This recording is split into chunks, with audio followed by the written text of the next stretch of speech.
to see you.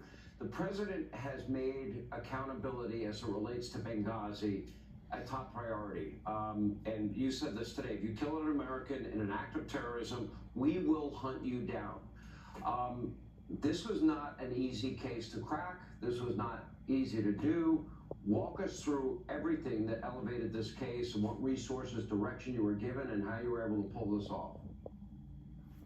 Yeah, thanks so much for having us, Sean. This is truly a historic day. Look, President Trump has never forgotten about Benghazi.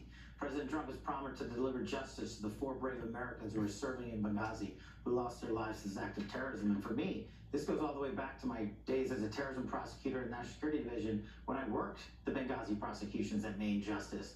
And what we had to do was recalibrate how we looked at this case. Remember, this happened over 12 years ago. We had to go back and piece together the evidence, work with our interagency partners, including the CIA Director Ratcliffe, and have a brilliant partnership with their Attorney General and the Department of Justice to secure the evidence necessary and to produce that evidence in a court of law. But beyond that, we needed to get the guy.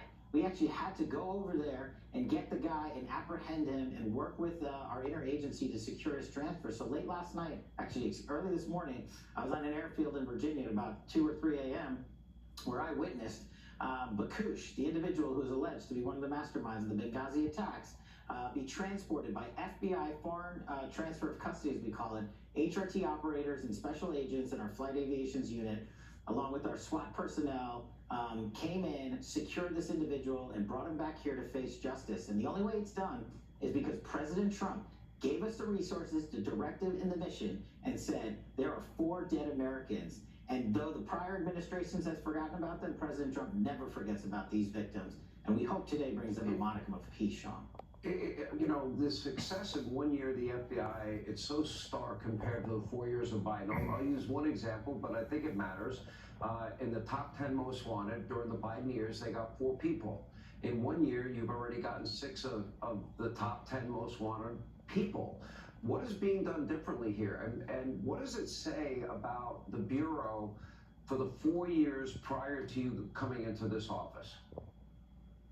The simple juxtaposition, Sean, and you know this maybe better than anyone, is that there was a weaponized bureau, a politicized bureau to go after political targets, including President Trump and myself, versus the Bureau of today that goes based on law and facts and works with our prosecutors.